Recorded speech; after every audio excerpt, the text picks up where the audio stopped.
ओम नमो भगवते वासुदेवाय। पापाकुशा एकादशी 27/9/2020 को दिन रविवार।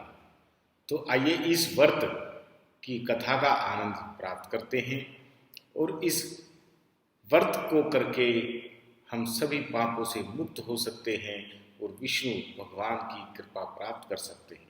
तो चलिए शुरू करते हैं पापाकुशा एकादशी की कथा और महत्व और विधान के बारे में। तो सबसे पहले अश्विनी शुक्ल पक्ष एकादशी की कथा। युधिष्ठिर बोले कि हे भगवान, अश्विन मास की शुक्ल पक्ष की एकादशी का क्या नाम है तथा उस व्रत के करने से कौन कौन से फल मिलते हैं, सो सब विस्तार से कहिए।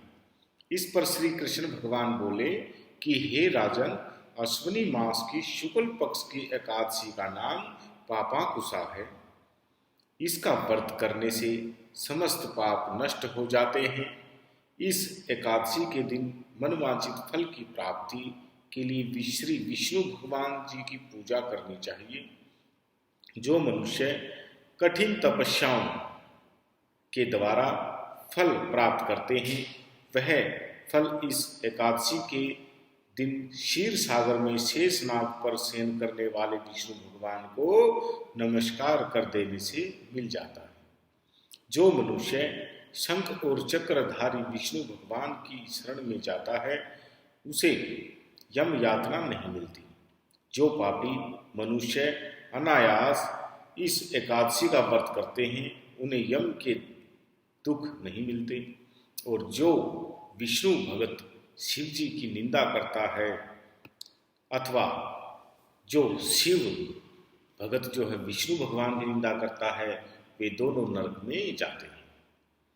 1000 अश्वमेध यज्ञ और 100 राजसूय यज्ञ का फल इस एकादशी के व्रत से मिल जाता है। इस एकादशी के व्रत के फल के 16वें हिस्से के बराबर भी नहीं होता। अर्थात एकादशी व्रत के समान संसार में अन्य कोई दूसरा व्रत नहीं है। एकादशी के समान विश्व में ऐसी पवित्र तिथि और कोई भी नहीं है।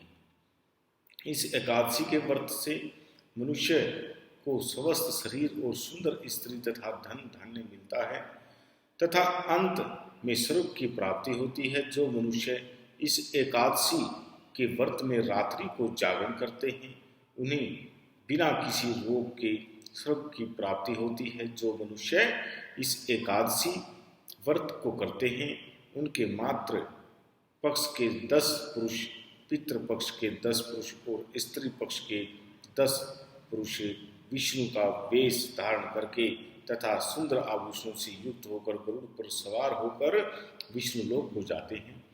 जो मनुष्य एकादशी के दिन भूमि, गो, अन्न, जल, उपनाह, वस्त्र, छन आदि का दान करते हैं, उन्हें यमराज के दर्शन नहीं मिलते।